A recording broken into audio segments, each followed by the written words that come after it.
느헤미야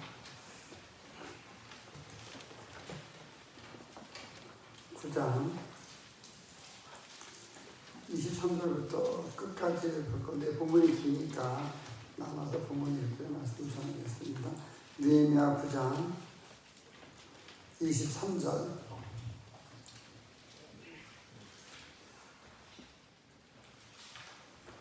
느헤미야 9장 23절부터 25절까지 말씀 먼저 보도록 하겠습니다. 함께 봉독합니다.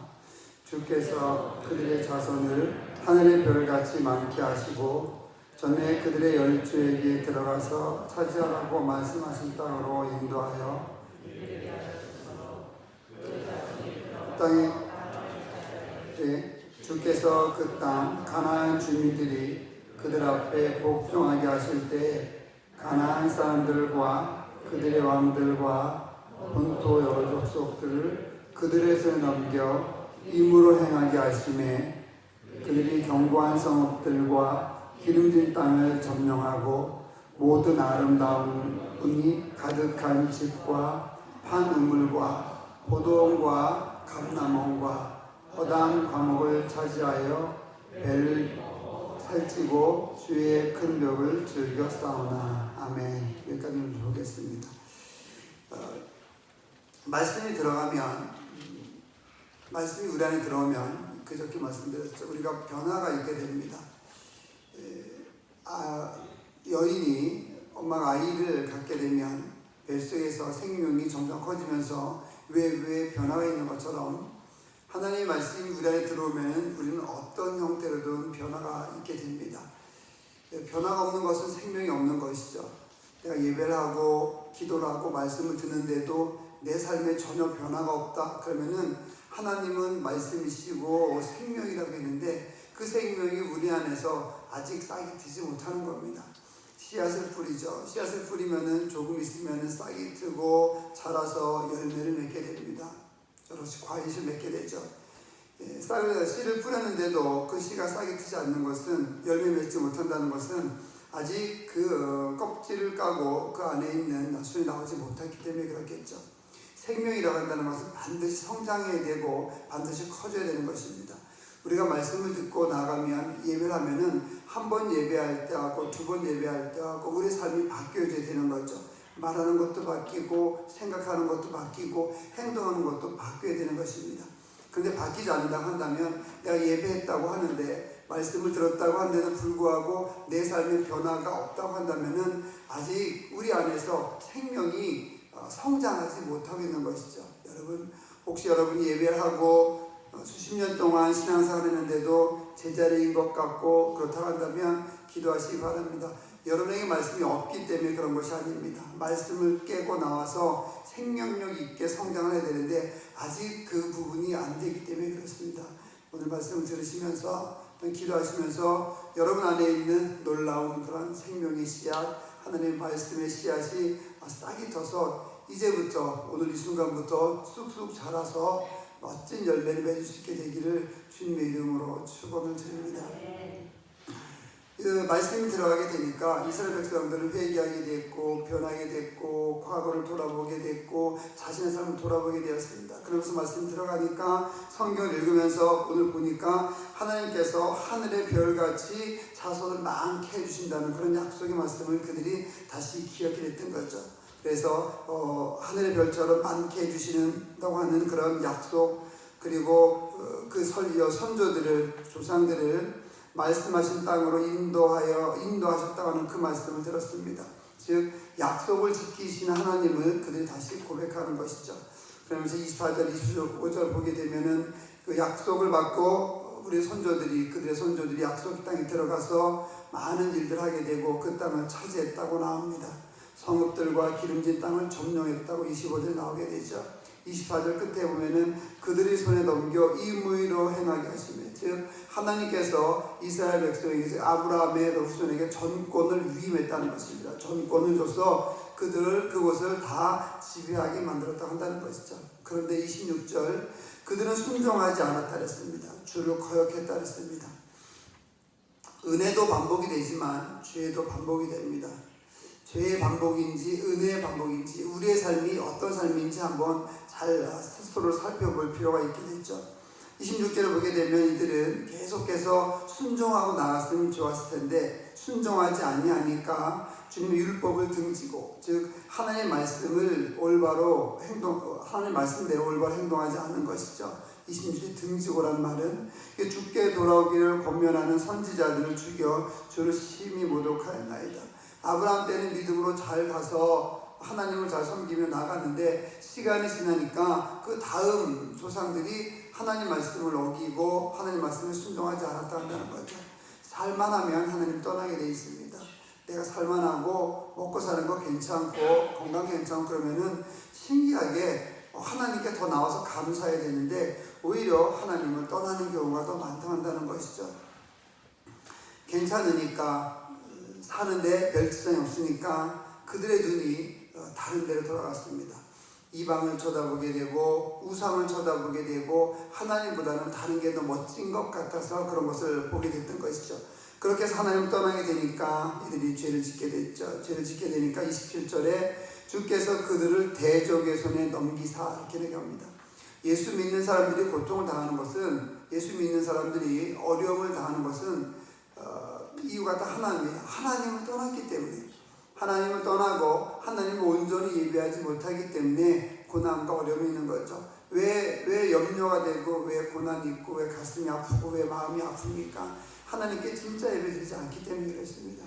진짜 예배 드리면은 그 모든 것을 얘기할 수 있는 것이죠. CCC를 창설한 그 목사님이 빌 브라이트라는 목사님이십니다. 이 빌 브라이트 목사님이 그 사모님이 부인이 한국에 와가지고 집회를 하는데 그런 얘기를 했습니다.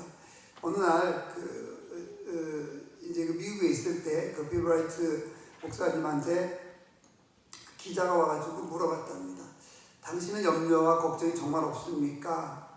그러니까 아무리 예수를 잘 믿어도 염려와 걱정 없는 사람이 어디 있겠습니까? 솔직히 다 있죠. 저도 있고 뭐 아주 훌륭한 목사님들도 염려 걱정 다 있습니다. 없는 사람이 없습니다. 기자가 물어보니까 이제 기자가 좀 이제 고약하게 물어본 거죠. 물어보니까 그 빌 브라이트 목사님이 난 없습니다 라고 이제 당연히 대답했겠죠. 그러니까 5번이나 물어봤대요. 왜 사람인데 왜 염려와 걱정이 없습니까? 정말 없습니까? 사기 아닙니까? 막 그러니까 이제 양쪽 다 화가 난 거예요. 기자는 그래도 염려 걱정이 좀 있습니다 이렇게 얘기하기를 기대했는데 그 대답 안 나오니까 화가 났고, 빌 브라이트 목사님은 아니 내가 없다고 하는데 자꾸 물어보니까 화가 났고, 그 요지는 그거란 것입니다. 빌 브라이트 목사님이라고 왜 그 염려와 걱정이 없겠습니까? 그 나중에 이제 그렇게 얘기하더라는 거예요. 나도 염려와 걱정이 있습니다. 나는 염려와 걱정 많이 있는데 성경에 보니까 예수님이 염려와 걱정을 나한테 맡겨라. 너는 염려하지 말고 너는 걱정하지 말아라. 나한테 맡겨라. 난 그래서 난 없다. 나는 염려와 걱정이 있지만은 예수님이 맡기라고 하니까 나는 맡겼다. 예수님께 맡겼기 때문에 난 염려와 걱정 없는 것이다. 이렇게 얘기한다. 말씀을 했다고 이렇게 얘기하더라고요. 여러분, 우리도 마찬가지죠. 염려와 걱정으로 인해서 우리가 하나님을 섬기지 못할 수 있습니다. 염려와 걱정으로 인해서, 쓸데없는 걱정으로 인해서 주님을 올바로 섬기지 못할 때가 있죠. 결국 그런 것들이 우리를 하나님께 나아가지 못하게 만들고 범죄하게 만들고, 결국 그런 것들이 더 커지게 되면 우리가 때로는 징계를 받기도 하고 하나님께서 우리를 올바른 길로 가게 하기 위해서 우리를 그렇게 힘든 과정에 밀어넣기도 하시는 것입니다. 사람은 고통스러울 때 죄 짓는 것보다 편할 때 죄 짓는 것이 훨씬 더 많습니다. 힘들고 어려울 때는 가능하면 기도하려고 하고 가능하면 하나님께 나가려고 하지 죄를 지려고 하지는 않는 것이 인간의 모습 중 하나라고 볼 수가 있습니다. 말씀이 들어오면, 그래서 이들은 말씀이 들어오게 되니까 이스라엘 백성들은 바로 하나님을 알게 되고 찾게 되고 주님께 나오고 싶게 되고 주님께 걸어오기 쉽게 되고 이렇게 행동이 바뀌었던 것입니다. 바로 그런 삶으로 바뀌면서 이들이 이전에 있었던 일들을 기억하고 성경을 읽으면서 회개의 길로 나아가고 하나님께 맹세하는 그런 길로 나아갔다는 것을 여기서 본문을 통해서 우리가 볼 수 있는 것이죠. 그 내용들이 쭉 그겁니다. 그래서 다시 하나님께서 그들에게 징계를 주시고 힘든 길로 가게 하면은 그들이 대적에서 넘기게 되면 공고를 당하게 되고 다시 하나님께 부르짖고 하나님께 부르짖으니까 하나님께서 다시 그들을 살려주시고 평안하니까 다시 죄를 짓고 다시 죄를 지으니까 하나님께서 대적에서 넘겨주셔서 고통을 당하게 하시고 고통을 당하니까 이스라엘에 다시 부르짖고 회개하고 그러니까 하나님께서 다시 또 건져주시고 은혜가 계속 악순환이 되고 죄가 계속 악순환이 되는 그런 삶을 살아왔다고 이스라엘 백성들이 지금 기도하고 있는 것입니다. 우리도 마찬가지죠. 신기한 것은 여기 우리와 정말 비슷한 것이 있습니다. 36절을 한번 보게 되면 35절부터 한번 보겠습니다. 끝에 가면 그들이 그 나라와 주께서 그들에게 베푸신 큰 복과 조상들이 나라와 주께서 그들에게 베푸신 큰 복과 자기 앞에 주신 넓고 기름진 땅을 누리면서도 주를 섬기지 아니했다 그랬어요. 그러니까 하나님의 복을 받으면서도 불순종하는 거예요. 기막힌 기도죠. 우리도 마찬가지 아닙니까? 예배하고 하나님께서 함께 해주시니까 우리 예배하고 기도하고 나가지 않습니까? 주님께서 함께 해주시니까 우리 자신항상 나갑니다. 하나님께서 주시는 복을 받으면서도 죄를 지는 게 우리의 모습이에요. 그게 인간의 모습인 거죠. 36절에 보면은 우리가 오늘날 종이 되었는데 지금 이제 바벨론에 그 이전에 이제 페르시아 성경 바사인데 페르시아의 종이 되었다가 바벨론의 종이 되어 이렇게 변하게 되는 것이죠. 예, 곧 주께서 우리 조상들에게 주사 그것의 열매를 먹고 그것의 아름다운 소산을 누리게 하신 땅에서 우리가 종이 되었나이다. 하나님께서 주신 땅에서 종이 된 거예요. 얼마나 비참한 거예요. 하나님께서 선물로 주신 땅에서 하나님께서 선물로 주신 환경에서 하나님을 올바로 섬기지 못해서 종이 되었던 것이 이스라엘 모습이에요. 이것이 오늘 우리의 모습일 수 있습니다. 하나님께서 주신 것이 너무나 많은데 하나님께서 주신 것을 누리면서 범죄하는 것. 우리에게 뭐 직장도 주시고 집도 주시고 내가 돈 벌어 집 샀다 이렇게 얘기하면 우리가 신앙적으로 대화할 상대가 안 되는 겁니다. 내가 열심히 공부해서 노력해서 좋은 직장 잡고 내가 열심히 자녀를 키워서 우리 자녀가 훌륭한 직장을 잡았다 이렇게 얘기하는 사람은 우리가 믿음의 상대가 되지 못하고 신앙의 상대가 되지 못합니다. 대화가 불가능합니다. 우리가 살게 된 것도 집이 있는 것도 먹고 사는 것도 걸어가는 것도 건강을 얻은 것도 자녀를 준 것도 자녀가 잘 자라는 것도 심지어 자녀가 우리를 힘들게 하는 것도 그 모든 것도 다 주님의 인도하심이 있다라고 생각을 해야지만 우리가 이야기할 대상이 되는 것이지 그렇지 않으면 대상이 안 됩니다.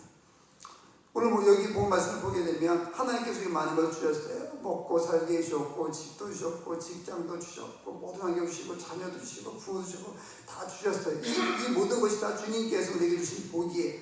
주님께서 우리에게는 복을 주셨는데 그 복을 우리가 갖고 있으면서도 범죄한다는 거예요. 하나님 제대로 섬기지 못하고 올바로 섬기지 못하고 기도 열심히 하지 못하고 말씀이 들어오면 가장 먼저 일어나는 일이 회개예요. 말씀이 들어오면 가장 먼저 일어나는 것이 눈물이에요. 주일쯤에 누군가가 여러분에게 그렇게 혹시 물어보면 아니 왜 이렇게 눈이 퉁퉁 부었어요? 라고 혹시 물어보면은 여러분들이 그렇게 대답할 수 있으면 좋겠어요. 내가 성경을 읽다 보니까 새벽 예배 계속 나가다 보니까 은혜가 너무 많아서 눈물이 나오는데 너무나 눈물이 많이 흘려서 내 눈이 퉁퉁 부었나 봐. 이렇게 얘기할 수 있는 저와 여러분들 되었으면 좋겠습니다. 아니 왜 이렇게 피곤해? 아니 내가 밤새도록 하나님 묵상하고 기도하다 보니까 잠이 안 왔어. 잠이 안 와서 열심히 기도하고 하나님과 함께 찬양하다 보니까 잠을 못 잤네. 그래서 내가 좀 피곤한 것 같아. 이런 얘기하면 알 수 있으면 얼마나 좋겠습니까? 우리의 모든 삶을 그렇게 믿음으로 해석하고 믿음으로 나갈 수 있는 길을 갈 수 있게 되기를 주님의 이름으로 축원을 드립니다. 37절에 우리의 죄로 말미암아 주께서 우리 위에 세우신 이방 왕들이 이 땅에 많은 소산을 얻고 우리가 죄를 지니까 믿는 사람이 죄를 지니까 하나님께서 복을 주신 것을 이방 사람들이 갖고 가는 거예요. 다른 사람들이 세상에 갖고 가는 겁니다. 그들이 우리의 몸과 가축을 임으로 관할하오니 앞부분에 봤을 때 전에 동그라미 친 게 있는데요. 24절에 보면은 여러 족속들을 그들의 손에 넘겨 임의로 행하게 하시며 이때는 믿음의 사람들이 주변에 있는 모든 권력들을 임의로 행하는데 지금 여기에서는 죄를 짓고 나니까는 이 주변의 적들이 믿는 사람들을 임의로 하는 거예요. 완전히 위치가 되바뀐 거죠. 바뀌어버리고 말 겁니다. 우리의 곤란이 심하다고 얘기합니다. 그래서 우리가 이제는 하나님을 잘 섬기겠다 이렇게 얘기하는 겁니다. 그러면서 우리가 38절 이 모든 일로 말미암아 즉 죄짓고 은혜 받고 죄짓고 은혜 받고 죄짓고 은혜 받고 이렇게 반복되어졌던 그런 일들로 말미암아 이제 견고한 언약을 하나님 앞에 세우겠습니다. 이제 우리가 결코 하나님을 떠나지 않겠습니다. 우리의 방백들과 레위 사람들과 제사장들이 이제 다 임봉하겠습니다. 하나님 앞에 하나님만 섬기며 나아가겠다라고 확실하게 고백하며 나아가겠습니다. 그러면서 10장 1절부터 쭉 이름이 나오는 겁니다. 임봉한 자. 여러분 월요일날 말씀을 보겠지만요, 이 임봉한 자 이름에 여러분의 이름이 있기를, 여러분의 자녀의 이름이 있기를, 여러분 후손의 이름이 여기에 속하게 되기를 주님의 이름으로 축원을 드립니다. 우리가 죄 지으면 하나님께서 우리에게 주신 복이 우리에게 올무가 될 수 있다는 것을 꼭 기억하시기 바랍니다. 우리가 범죄하면 하나님께서 여러분에게 주신 많은 은혜와 복이 오히려 여러분을 힘들게 할 수 있다는 것을 꼭 기억하시고 하나님 은혜에 감사하며 이제 죄의 악순환의 고리를 끊고 은혜로만 나아가는 그런 여러분들 되시기를 다짐하는 맹세하는 여러분들 되시기를 주님의 이름으로 축원드립니다. 기도합니다. 하나님 감사합니다. 주님 함께 해주시고 인도해 주시면 감사드립니다. 환난 중에서도 지켜주시는 하나님, 우리가 불순종하지만 그 가운데서도 올바른 길로 가라고 지켜주신 하나님, 회복하기를 원하시며 우리가 회개하기를 원하시며 주님께 나아가기를 원하시는 하나님 아버지, 우리에게 은혜를 주시고 은혜를 주셔서 우리가 주님께서 원하는 그런 길로 잘 갈 수 있도록 주님 함께하여 주시옵소서. 주님께서 우리에게 주신 모든 것이 우리에게 복이 되게 해주시고 우리에게 해가 되지 아니하도록 하나님 함께하여 주시옵소서. 예수님의 이름으로 기도드립니다. 하늘에 계신 우리 아버지의 이름을 거룩하게 하시며 아버지의 나라가 오게 하시며 아버지의 뜻이 하늘에서와 같이 땅에서도 이루어지게 하소서. 오늘 우리에게 일용할 양식을 주시고 우리가 우리에게 잘못한 사람을 용서해 준 것 같이 우리 죄를 용서해 주시고 우리를 시험에 빠지지 않게 하시고 악에서 구하소서. 나라와 권능과 영광이 영원히 아버지의 것입니다. 아멘.